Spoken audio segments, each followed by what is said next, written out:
Pop Culture Cheese Man. Post the album. Go.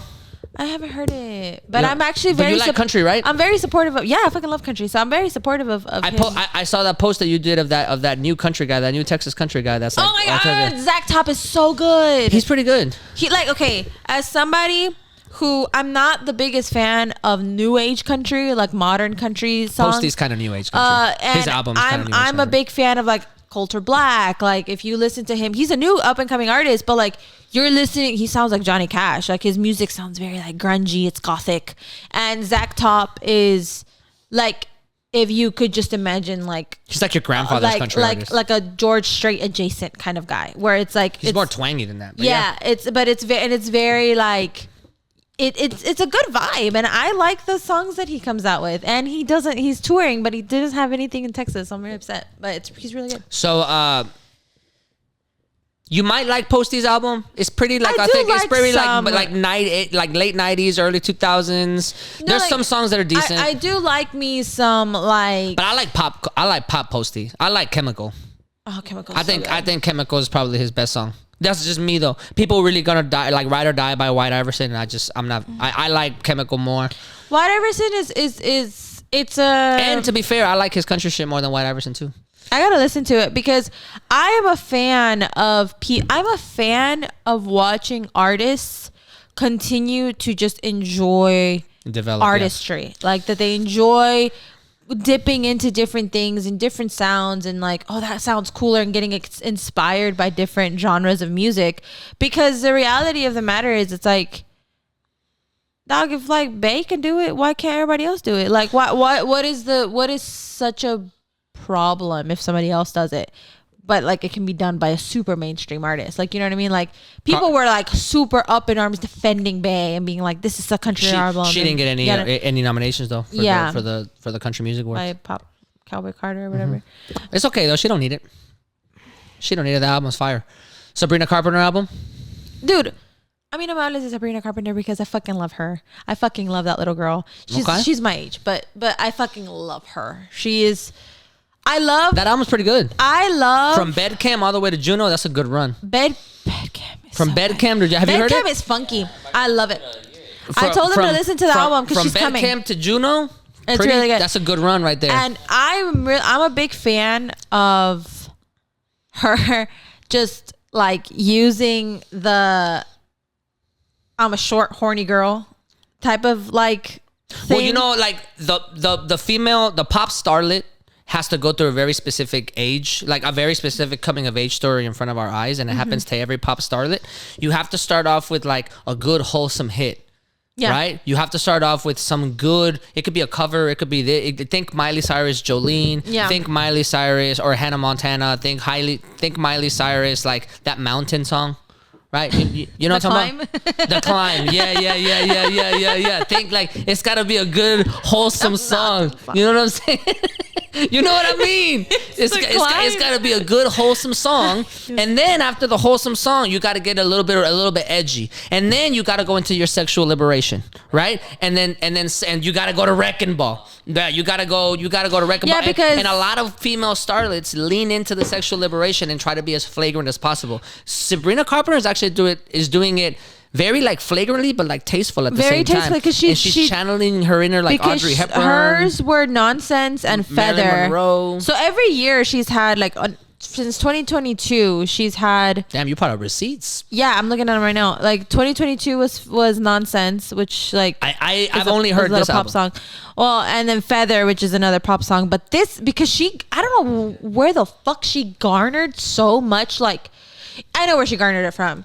She went on tour with Taylor Swift, and she was her opener. And that's it. That right there, having the stamp of approval from a solidified artist from the Swifties. Yeah, pretty much a lot, if not, well, not all of it, but like a lot of Swifties just became part of her. But I like her style. I like her aesthetic too. She's channeling that like night. She always has like she has a good stylist. Yeah, like the late 70s hairdo. She's white got girl, a really good publicist. Like she's got a really good publicist. I mean, the music's good too. She started working with Jack Antonoff. She started working with music that she's got a good voice. Like if you've ever heard her, she covered. She was in Mexico for Taylor Swift covering, and she covered a Selena song. I didn't know that. And it sounds really nice. Which one? Fuck. A ver. Nah, you don't gotta do it. If you don't remember it, I mean, it wasn't that good. It was I'm a Selena fan, but I'm not. I'm a Selena fan, bro. What's the best Selena song? Ready, 2, 3. Ready, 2, 3. 1, 2, 3. No debes jugar is the best Selena song. End of story. You think so? Hell yeah. Second, El Chico del Apartamento 512. El Chico Dunsies. del Apartamento 512. That story, bro. That was good. ¿Buscas a mi hermano? Damn. Right? No, She back in the game. I'm a big fan of. So she covered "I Could Fall in Love," and she did. Oh, I guess. So she covered English, Selena. Oh, duh, bitch, because she's not gonna fucking cover the Spanish one. Alicia Keys covered. Selena could barely cover the Spanish version. Alicia Keys, when she was in Mexico doing her world tour, she covered Pepe Aguilar's daughter. Ángel Aguilar. Ángel Aguilar. She sang a duet with her in Spanish.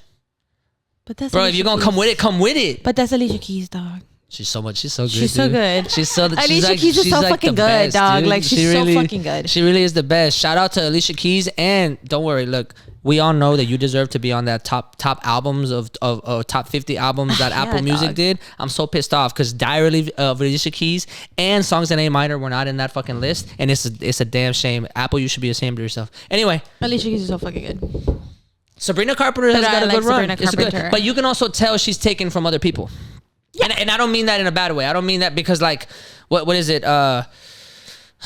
Slim Pickens and the one right before that, the one right after, like she had a run. The one right before that, she takes from Chapel Rowan. There's a little bit of Chapel Rowan influence. Slim Pickens has a little bit of that like Casey Musgraves feel, like in terms of the instrumentation. Like she's clearly trying to. I could see where her having the.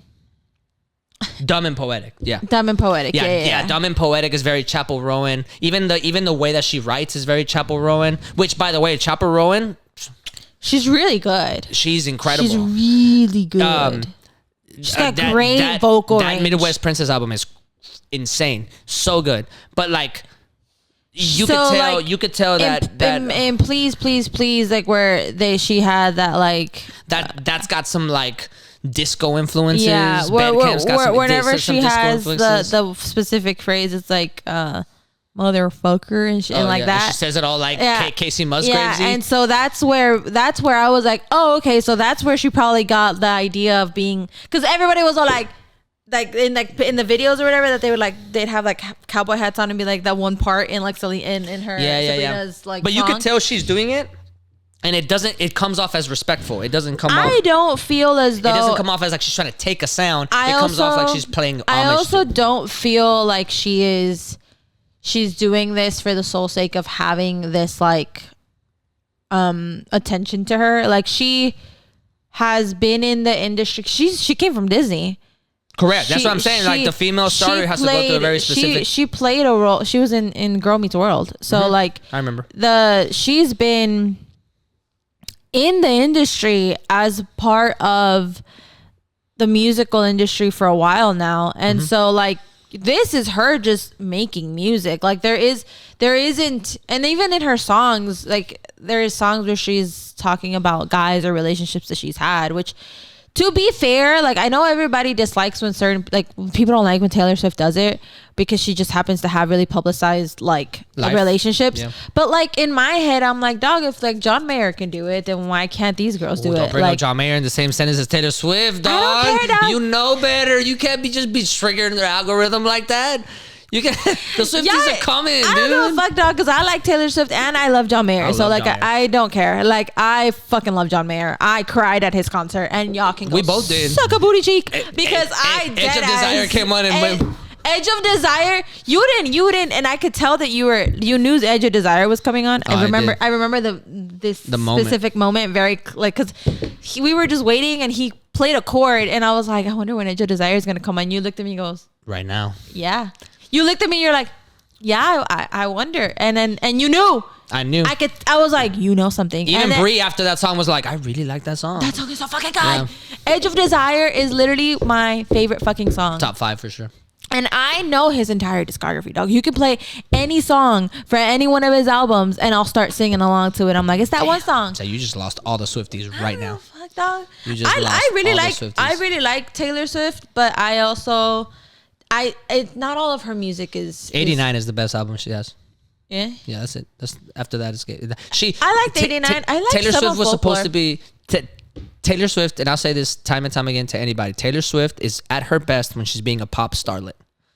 She is not at her best whenever she's trying to be the girl next door. She is not at her best whenever she's trying to be the country girl. She's not at her best when she's trying to be vindictive. So Red. She's not at her best when she's trying to be folksy or artsy or anything like that. Folklore. She is at her best whenever she is die hard from beginning to end a pop goddess. That is what her vibe is. I do feel like my vibe, like the vibes that I like the most from her are when she's being very poppy. Like no, it's just that's not to say you can't be meaningful. That's not to say that you can't find. Like I think that there's a lot of meaning to a lot of her songs even when they are like the fact that it's a pop song doesn't diminish its that's my point. It's like validity. It doesn't mean that you don't get to have like poignant moments or soft moments or powerful moments or like stripped down moments. It doesn't mean that you can't have that, but when she pretends that she's a folk artist and she clearly isn't, is disingenuous. When she pretends that she's trying to get this like folk album and she's trying to get it off, it's disingenuous. When she's pretending that she's a victim in Red to be vindictive to Kanye and the Kardashians, like when she's pretending to do all that, like it just makes her look more and more like Regina George, like some sort of imposter. When in reality, like you could have style and shake it off and have a powerful moment in that album that's just as powerful. You know what I mean? And still like deliver. Anyway, I don't want to get boggled down by Twitter. When Swizzy, but. The Swift but I feel as though like if she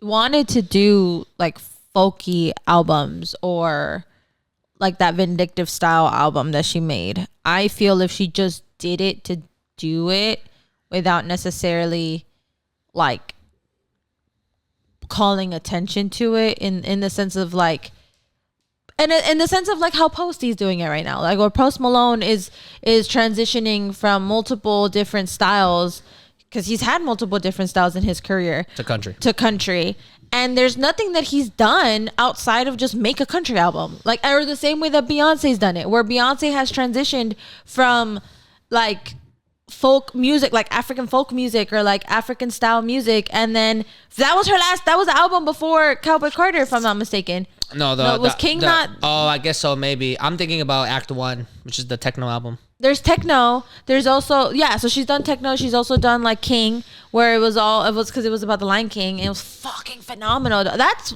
my favorite album of her. Water. Really? Water is one of my favorite songs. That's the song that's the album that you fuck with? I fuck with that album a lot. For real? Yeah. I like I watched the whole fucking I watched the whole documentary that she had, like the video that she had that like progressed from song to song. I really liked it. For me, self-titled to Lemonade is iconic. Like from Formation to Lemonade. Formation's good. Bro, like it's iconic. And then whenever self-titled came out, it was a video for every song.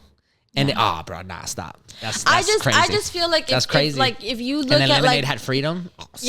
Freedom is really good. That's crazy. Dude. That's I feel like Beyonce has been able to tap into different, because Beyonce and Taylor Swift are on the same level of stardom, like.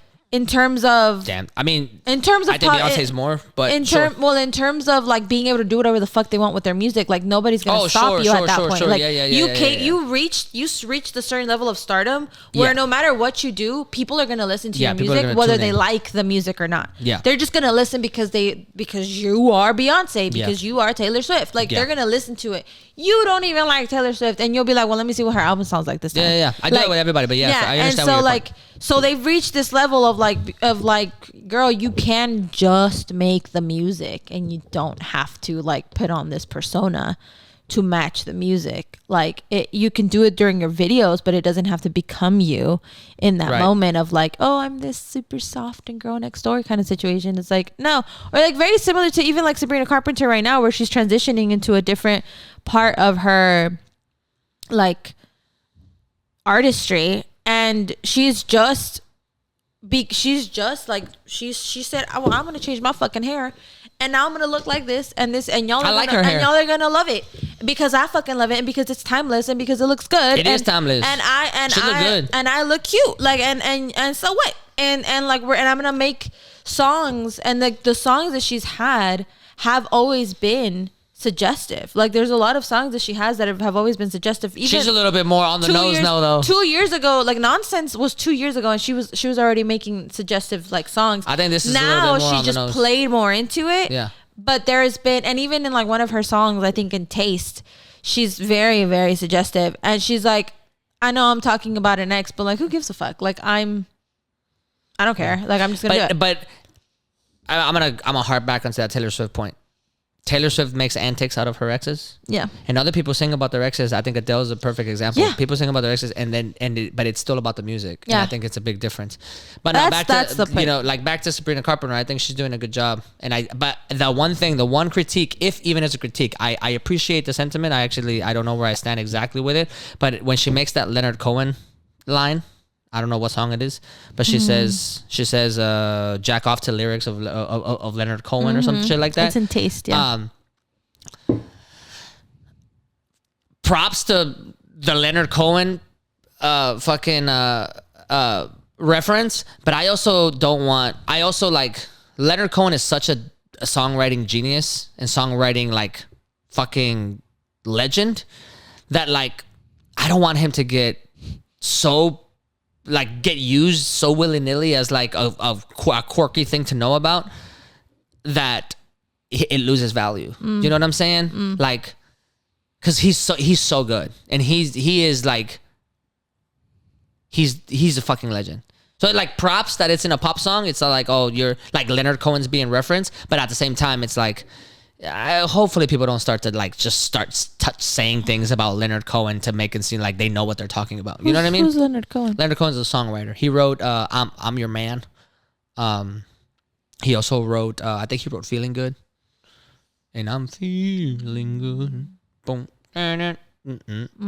So she's because she's supposed to be referencing like Shawn Mendes and like. Oh, they dated? Yeah, that's who the song is about. Oh, my bad. See, and so the song I didn't need to know that. The song is about like supposed to be about like how he's very like, I'm that guy who knows about like these little things. And, or maybe he does know about Leonard Cohen. And I mean, nothing about Shawn makes me think that he's channeling Leonard Cohen. Well, no. What I mean I'm just is saying, like, what I mean is like, I think she was trying to infer that he's the type of guy who will use. Like, I know who Leonard Cohen is, and so like. I'm that guy, like I know a little bit more than you, I'm better than that kind of situation. So I think that's what she was trying to imply by saying like jack off to that, like, oh yeah, you think you're so much better that you like fucking live, breathe, and whatever with this guy. And it's did think, is that the song also where she says like mushrooms aren't changing your life? I think so, yeah. Because she was talking shit. That's sarcastic as fuck. She's like, no, mushrooms are not changing your life. Yeah, like this. She's specifically talking. So fucking funny, she's talking about Shawn Mendes, like Shawn Mendes having in that song. Or in general? Well, in general, that one song is specifically about him. So, like, when she's talking about that part, about Leonard Cohen, she's talking about him. And that entire song in and of itself is that. I don't remember. I'm pretty sure it's Taste. If not, it's Good Graces, but I can't remember. It's not Sharpest Tool. But there's a lot. I fucking love this album, though. I'm trying so hard to go watch her. But she's expensive. Never mind. He did not write "Feeling Good." I was mistaking that song for another one. But he wrote "Hallelujah." Leonard Cohen wrote "Hallelujah." The sex song. I hear the words. Yeah, it's about song. It's about sex. Yeah.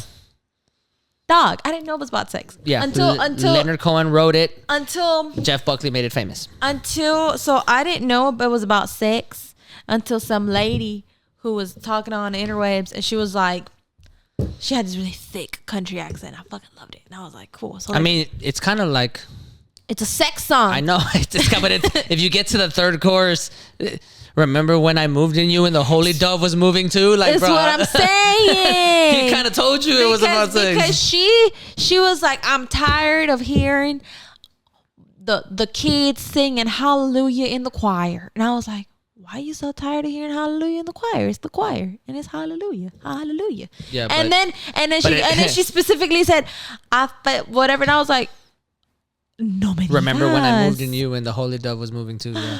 No me digas. I was like, that song is so magical because it's clearly about a climax, and it's such a great play on words. But again, the genius of his writing, like that's how much of a genius he was in terms of like really driving home. But he's got a song in there that says, he's got a lyric in there in Hallelujah where he says, I think it's like the second verse or something like that.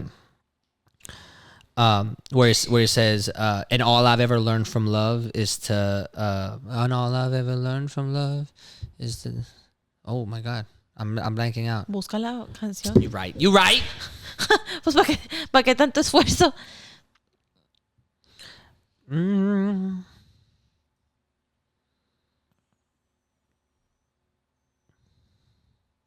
That's that good puss to be having you do that. Goddamn. Yeah, screaming hallelujah. I'd slap a bitch if he did that to me. If somebody was like doing me and all of a sudden they're like hallelujah in the middle of them climaxing, I'd be like, get off of me, dog. like quítate, like ew, like no seas así. Mm-hmm.